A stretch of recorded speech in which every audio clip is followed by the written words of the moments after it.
Om Swastiastu. Perkenalkan, nama saya Nyoman Ari Setiawati dari kelas 11 MIPA 1 nomor absen 29.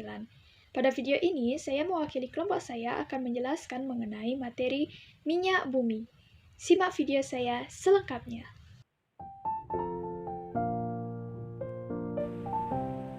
Apa itu minyak bumi? Minyak bumi merupakan salah satu hasil tambang yang memiliki peran penting dalam kehidupan, terutama sebagai sumber energi. Minyak bumi terbentuk dari campuran berbagai senyawa. Penyusun utama minyak bumi adalah 90-97% hidrokarbon, terutama alkana, sikloalkana, dan senyawa aromatis. Sisanya adalah senyawa-senyawa karbon yang mengandung belerang, nitrogen, maupun oksigen. Selanjutnya kita bahas mengenai proses pembentukan minyak bumi. Salah satu teori terbentuknya minyak bumi adalah teori duplex. Menurut teori ini, minyak bumi terbentuk dari jasad reni yang berasal dari hewan atau tumbuhan yang telah mati. Nah, jasad reni tersebut terbawa air sungai bersama lumpur dan mengendap di dasar laut. Akibat pengaruh waktu yang mencapai ribuan bahkan jutaan tahun, temperatur tinggi dan tekanan oleh lapisan di atasnya, jasad reni kemudian berubah menjadi bintik-bintik dan gelembung minyak atau gas. Nah, lumpur yang bercampur dengan jasad reni tersebut kemudian berubah menjadi batuan sedimen yang berpori. Sedangkan bintik minyak dan gas bergerak ke tempat yang tekanannya rendah dan terakumulasi pada daerah perangkap yang merupakan batuan kedap. Pada daerah perangkap tersebut, gas alam, minyak, dan air terakumulasi sebagai deposit minyak bumi. Selanjutnya, kita akan membahas mengenai proses pengolahan minyak bumi. Pengolahan minyak bumi dilakukan pada kilang minyak melalui dua tahap, yaitu 1. Pengolahan tahap pertama dilakukan dengan cara distilasi bertingkat, yaitu proses distilasi atau penyulingan berulang-ulang sehingga didapatkan berbagai macam hasil berdasarkan perbedaan titik didihnya. Yang mana minyak mentah dimasukkan dalam tungku, kemudian dilakukan pemanasan pada suhu 20 derajat Celcius, menghasilkan gas petroleum. Pada suhu 150 derajat Celcius menghasilkan gasolin atau bensin. Pada suhu 200 derajat Celcius menghasilkan kerosin atau minyak tanah. Pada suhu 300 derajat Celcius menghasilkan minyak diesel. Pada suhu 370 derajat Celcius menghasilkan minyak bahan bakar industri. Dan pada suhu 400 derajat Celcius menghasilkan minyak pelumas, lilin atau parafin, dan aspal. Selanjutnya, yang kedua adalah pengolahan tahap kedua. Pada pengolahan tahap kedua dilakukan berbagai proses lanjutan dari hasil penyulingan pada tahap pertama. Proses-proses tersebut meliputi: pertama, ada perengkahan atau cracking. Dilakukan perubahan struktur kimia senyawa-senyawa hidrokarbon yang meliputi pemecahan rantai, alkilasi atau pembentukan alkil, polimerisasi atau penggabungan rantai karbon, reformasi atau perubahan struktur, dan isomerasi atau perubahan isomer. Yang kedua, ada proses ekstraksi, yaitu pembersihan produk dengan menggunakan pelarut. Selanjutnya, yang ketiga yaitu proses kristalisasi, yaitu proses pemisahan produk-produk melalui perbedaan titik cairnya. Yang keempat yaitu pembersihan dari kontaminasi atau treating. Nah, pada proses pengolahan tahap pertama dan tahap kedua sering terjadi kontaminasi atau pengotoran. Kotoran-kotoran ini harus dibersihkan dengan cara menambahkan soda kaustik atau NaOH, tanah liat, atau melakukan proses hidrogenasi. Yang kelima yaitu blending.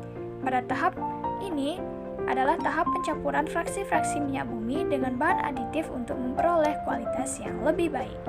Dari proses ini keluarlah produk-produk fraksi minyak bumi dengan kualitas yang berbeda-beda. Contohnya, bensin ada yang premium, pertalite, pertamax, seperti itu. Baik, selanjutnya kita bahas mengenai hasil-hasil pengolahan minyak bumi.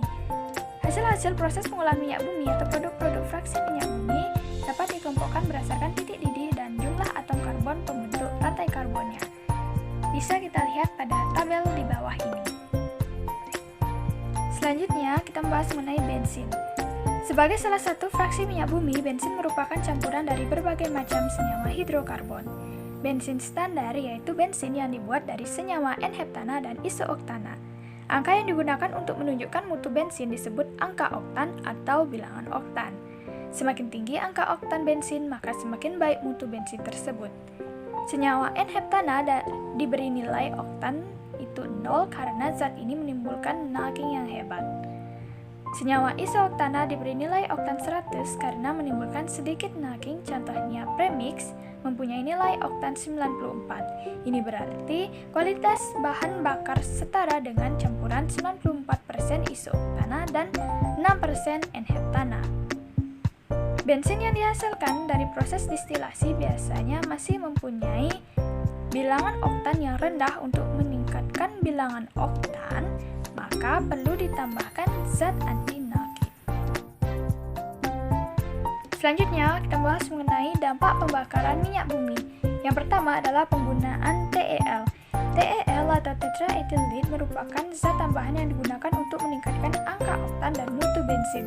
Cara ini efektif, tetapi timbal sisa pembakarannya dapat mengendap di mesin. Oleh karena itu, perlu ditambahkan senyawa 1,2 dibromoetana atau C2H4Br2 yang akan mengikat timbal menjadi PbBr2 yang mudah menguap. Adanya PbBr2 yang berasal dari bensin menimbulkan masalah baru, yaitu dapat menimbulkan pencemaran. Selain itu, timbal yang terlepas ke udara juga berbahaya bagi kesehatan yang menyebabkan keracunan serta penyakit lain seperti kanker. Selanjutnya, yang kedua, pembakaran sempurna dan tidak sempurna senyawa hidrokarbon.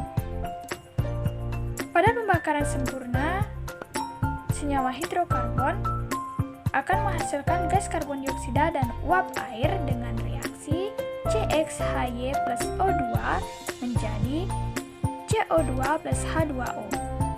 Pada pembakaran sempurna ini tidak akan menimbulkan persoalan bagi kesehatan karena H2O bukan zat pencemar dan CO2 dalam jumlah tertentu dapat disiklus kembali oleh tumbuhan melalui proses fotosintesis. Sementara pada pembakaran tidak sempurna akan menimbulkan persoalan karena menghasilkan gas karbon monoksida atau gas CO dengan reaksi CXHY plus O2 menjadi C plus CO plus CO2 plus H2O. Dari hasil pembakaran tidak sempurna ini dihasilkan padatan karbon atau arang yang keluar berupa asap hitam yang mengganggu pernapasan. Dihasilkan gas karbon monoksida yang dapat mengikat hemoglobin dalam darah sehingga akan mengganggu proses pengikatan gas oksigen pada proses pernapasan. Yang ketiga, terakhir, adanya unsur belerang dalam minyak bumi.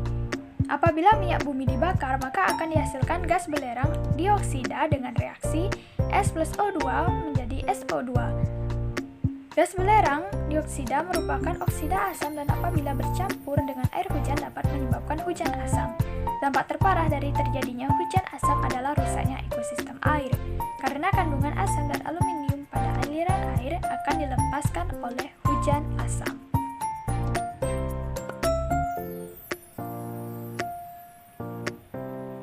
Sekianlah video dari saya.